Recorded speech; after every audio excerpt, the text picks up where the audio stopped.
13h19 em Natal, você está ouvindo o programa Explicando a Bíblia. Hoje é através da instrumentalidade do nosso querido pastor Josenil Júnior, que já se comprometeu quinzenalmente, viu, irmãos? Agora o dia vai ser de acordo com a disponibilidade da sua agenda de trabalho, né? Ele está em começo de carreira, está querendo enricar, e Deus tem abençoado ele grandemente. Ele está até trabalhando aí, o seu parceiro Abraão, seu colega. Pode continuar, pastor Josenil.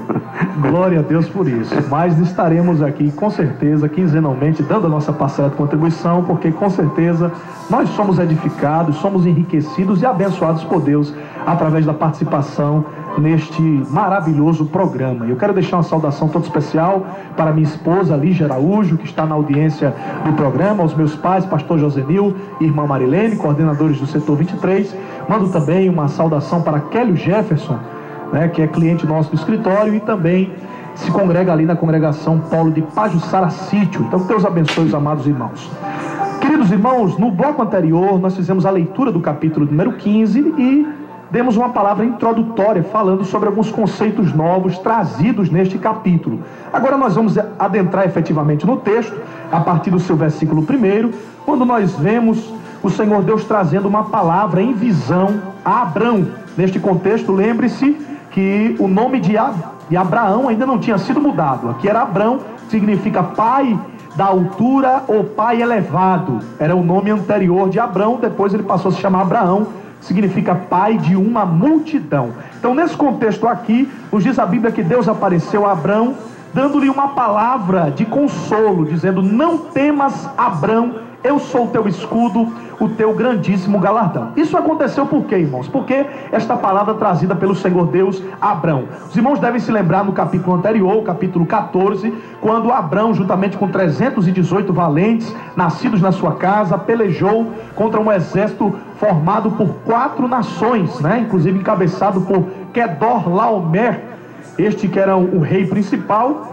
rei de Elão. E nos diz o contexto das Sagradas Escrituras que, através desses homens, Abrão conquistou uma grande vitória e, além de livrar o seu sobrinho Ló do cativeiro, afinal Ló já estava residindo próximo à cidade de Sodoma, nos diz também as Sagradas Escrituras que os servos de Abraão saíram dali com um grande despojo. Lógico, Abraão renunciou esse despojo para que o rei de Sodoma não se vangloriasse, dizendo que havia enriquecido a Abrão. E nós vemos nesse contexto, queridos irmãos, que como Abrão tinha feito inúmeros inimigos, ele ficou atemorizado, preocupado até com um possível ataque empreendido pela coligação dessas nações que estavam em redor. E por isso Deus traz essa palavra para Abrão, assegurando-lhe que seria a sua proteção, que seria o seu escudo, porque, como os irmãos bem sabem, escudo é uma arma de defesa.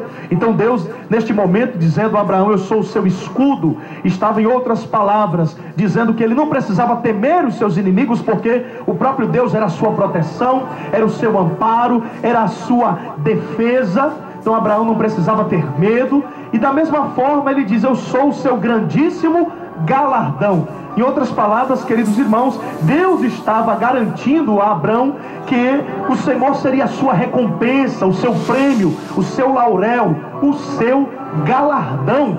Inclusive, o próprio Abrão, que demonstrou através do seu ato de fé, recusando-se a enriquecer por meio, do despojo oferecido pelo rei de Sodoma, Deus lhe assegurou, através deste versículo, que ele receberia um grande galardão também. Ou seja, o filho da promessa que viria, que sairia das suas entranhas, e através do filho da promessa, Isaque, Deus também suscitaria o Cristo, que seria o Salvador do mundo. Era o galardão que o Senhor estava concedendo ao seu servo Abrão. E nós vamos ver, queridos irmãos, que o texto prossegue depois dessa palavra dada pelo Senhor, e Deus fala diretamente com Abrão, dizendo-lhe que seria o seu escudo, o seu galardão. E Abrão questiona: Senhor Jeová, que me ajudar, pois ando sem filhos e o mordomo da minha casa é o Damasceno Eliezer. Nós vemos nesse contexto, queridos irmãos, que apesar de Deus ter feito a promessa, nós vemos que o Senhor prometeu a Abrão que dele faria uma grande nação, em Gênesis capítulo 12, versículo de número 2, e assegurou a Abrão também que a sua semente seria como o pó da terra, em Gênesis capítulo 13, versículo 16. E Abraão agora não compreendeu como é que essa promessa haveria de se cumprir. Por isso que ele faz esse questionamento ao Senhor, seu Deus. Afinal, não lhe tinha nascido ainda filhos, portanto, ele lançou diante de Deus o nome do Damasceno Eliezer.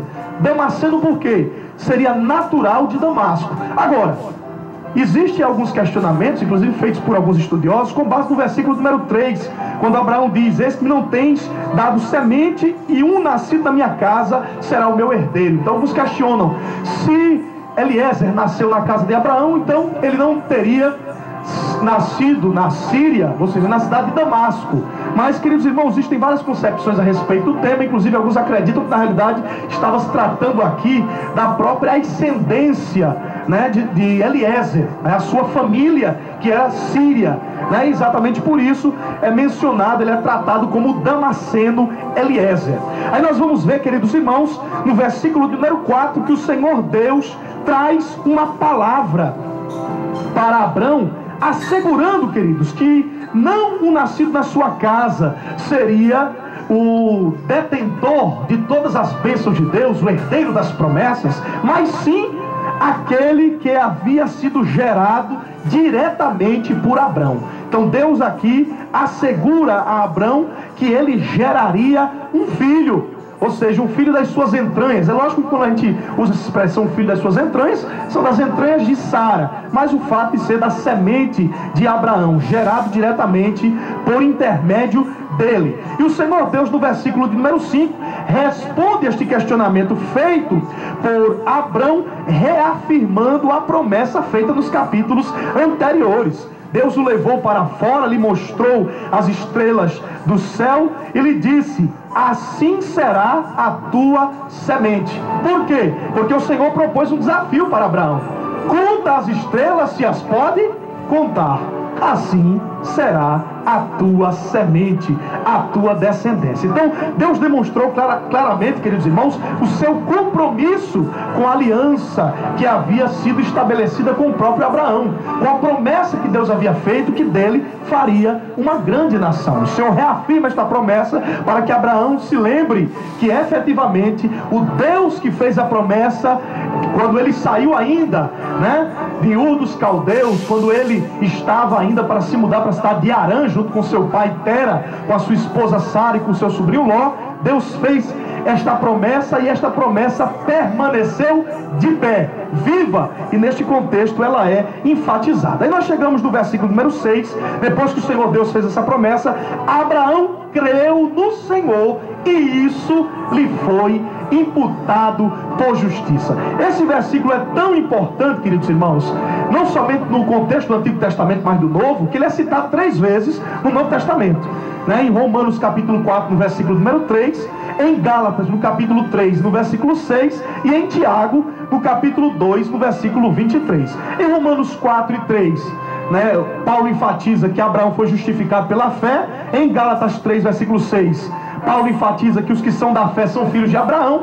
E em Tiago, no capítulo 2, versículo 23, o apóstolo Tiago afirma que a fé sem obras é morta. Então nós vemos que este texto, apesar de estar contido no Antigo Testamento, tem, queridos irmãos, o sentido neotestamentário, né? Tem, inclusive, uma importância muito grande no contexto da nova aliança. Então nós temos aqui, com base nesse versículo, o primeiro exemplo de justificação pela fé registrado nas Sagradas Escrituras. Abraão creu em Deus e isso lhe foi imputado por justiça. Então, irmãos, Abraão se tornou o pai dos fiéis. Por quê? Porque quem é salvo pela fé está seguindo o padrão que foi estabelecido por Deus naquele dia. Louvado seja o nome do Senhor. E nós vemos, queridos irmãos, que Deus levou Abraão para fora a fim de lhe mostrar as estrelas e prometeu a semente dele, né, um número tão grande que não podia ser contada, exatamente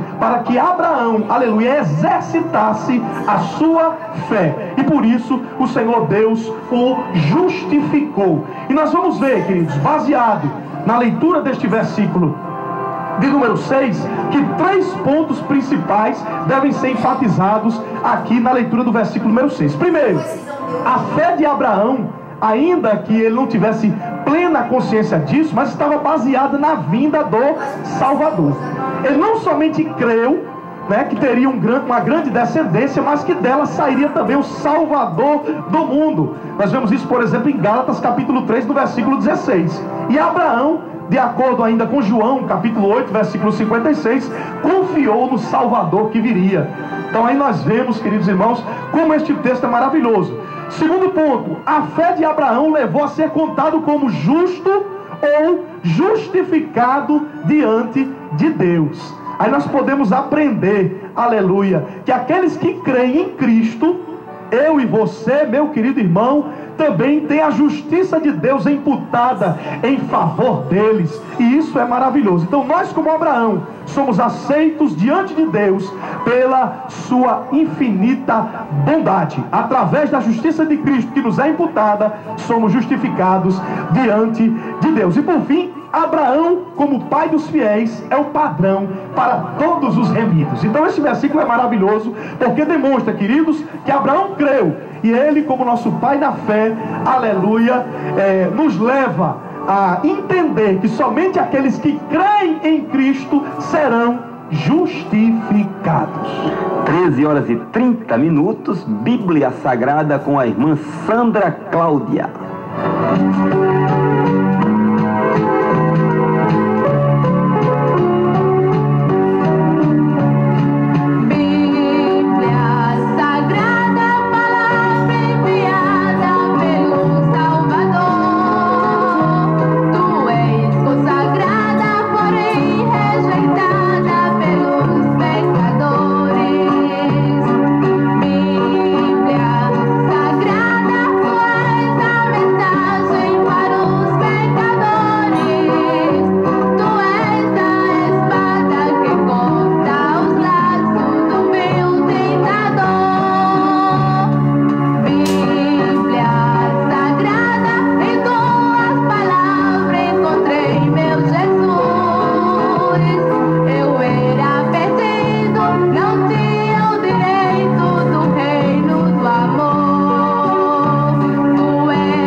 CYJ 591, 900 kHz. Rádio Nordeste AM 900. Natal, Rio Grande do Norte.